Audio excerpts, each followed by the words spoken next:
Okay, we are recording on episode number 8 of Lansky and the Looch.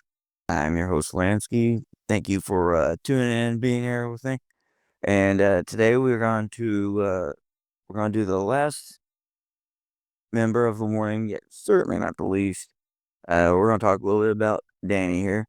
And again, we both of us, both Lucha and myself, really appreciate all the support that y'all have given us, all the comments, both good and bad. Because as I always mention, everything, all the money that comes in through this, all that goes to help support our rescue, which is Mugsy's Mob Nationwide Dog Rescue, where we are the first to go nationwide.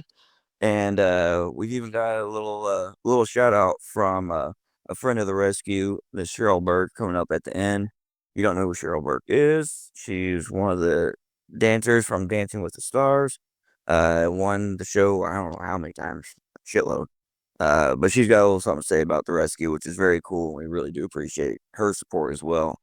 And following this episode, we're gonna do one more where we're gonna be talking about an artist. I'm talking about Dorothy Martin, lead singer of the band that is named after her, Dorothy. And then we're gonna start doing top 10 lists. And we're probably gonna start off with doing like the top 10 bands in thrash metal of all time.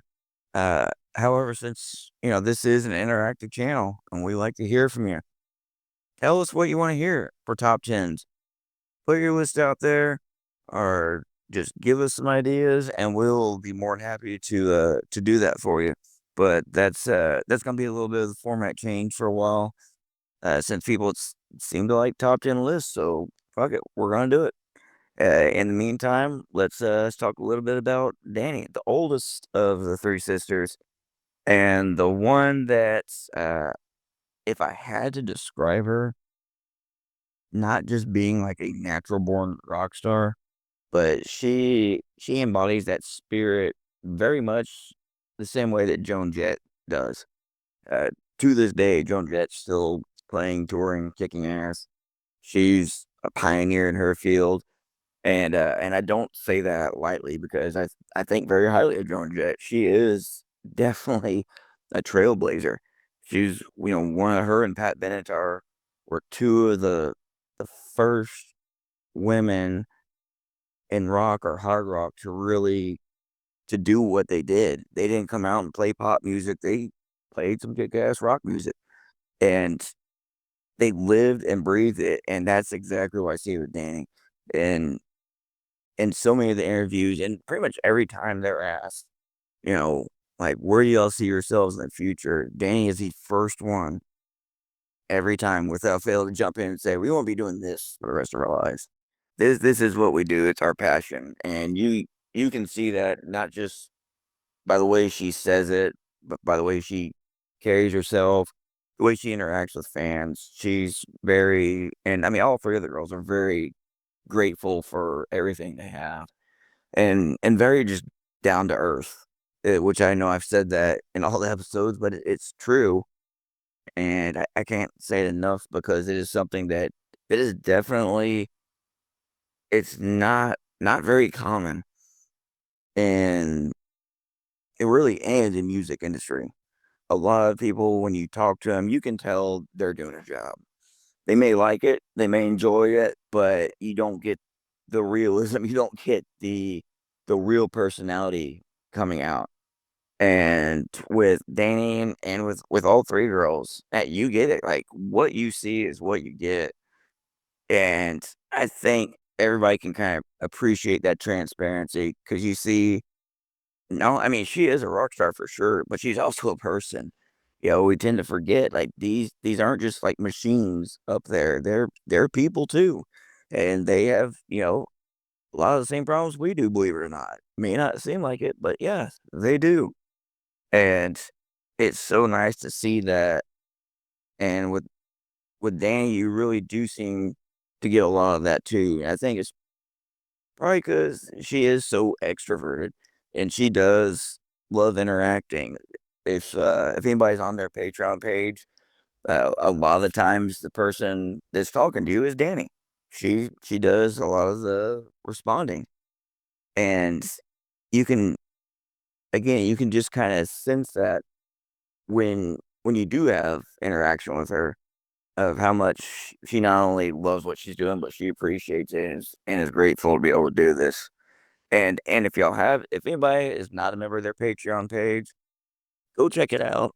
They have some really cool stuff you can do, that you can get from the band, the interaction, uh, and or if you just want, some behind the scenes stuff, you can check it out and you can become a free member, or you can pick one of the tiers. But I highly recommend checking it out and just check out Patreon in general. It's a very cool app, and it's very cool to be able to talk to these people that are rock stars that you see on YouTube all the time, or you listen to on on your playlist or whatever. It's very cool to see that, and again, it's very cool to see a real down to earth person who doesn't fall into all the traps of music industry or of being famous. And she's so young. All of them are so young that it's so nice to see that, not all the people in the music industry are shitty. There's a lot of good ones, and they do show that. And for me personally, uh, these three girls have kind of restored my faith in the music industry because, as I mentioned a few times in the past, they're the first three artists I really got to know, all are really just shitty. And I'm not gonna name names. I'm not trying to drag certain name through the mud or stir up too much shit. But yeah, they were really shitty, and it kind of, it made me kind of just be turned off to the whole music industry. Like, I really don't. Maybe the saying "Don't meet your heroes" is true. But these girls, they've kind of restored my faith in that, along with a couple other artists that we've talked about, Elisa Whitecloves, Jennifer from Beyond the Black, and Melissa Bonnie. All of them are awesome as well, and and I'm glad I stuck with it because getting to kind of watch these girls through the whole process of putting out their albums, seeing some behind the scenes stuff, it's something that's just it's very awesome to see. And girls, if you're listening, I'll personally want to say thank you for doing that and for just being you and letting the whole world see who you are as people and as artists, because you're pretty damn good artists too. And and again, it's so cool to see that on their live performances.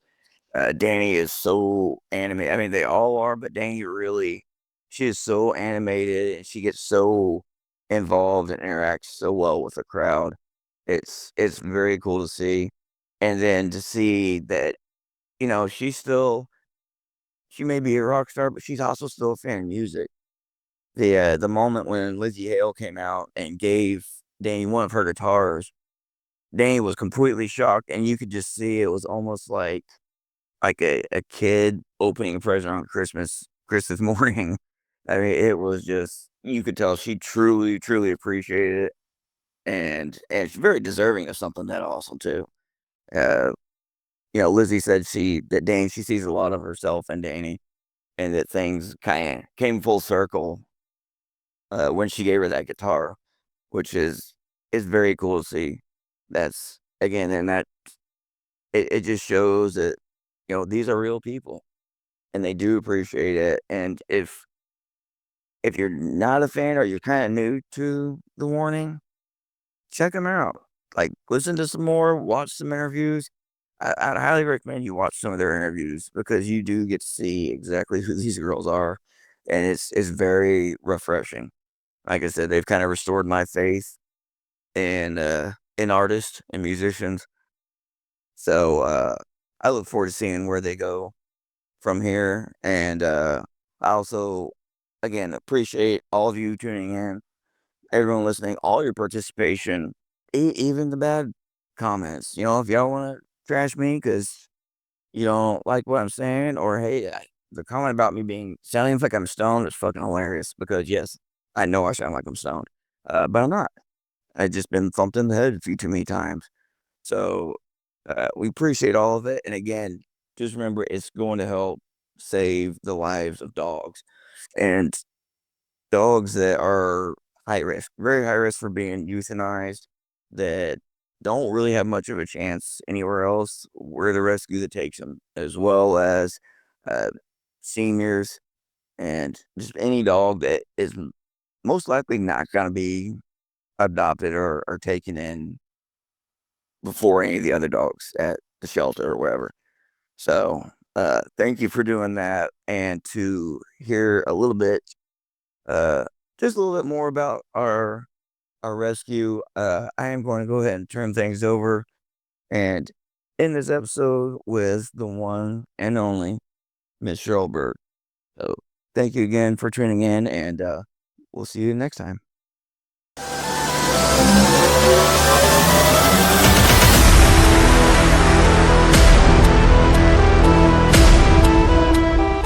Hey there, I just wanted to give you guys a huge shout out to your incredible dog rescue, the Mugsy's Mob Nationwide Dog Rescue. You know, you guys are basically the first to go nationwide and you focus on the worst of the worst cases. I can't even imagine how that must take such an emotional toll on you and everyone that has been so generous with their service. You know, you guys definitely focus on the worst of the worst cases. It's just so inspiring what you do. Honestly, is just so life-changing, not just for obviously these beautiful dogs, but for the families who get to welcome them into their homes. You know, the love and all of the dedication that you guys pour into saving those who need it the most truly warms my heart. I have a dog myself, if you can't hear her snore. She's a Frenchie. Her name is Isabella, but keep up the amazing work. You're making such a huge difference in this world, and I hope you know that. Sending you and all of the pups, that is, so much love from me and my snoring dog, Isabella. Love you guys. Thank you again for your service.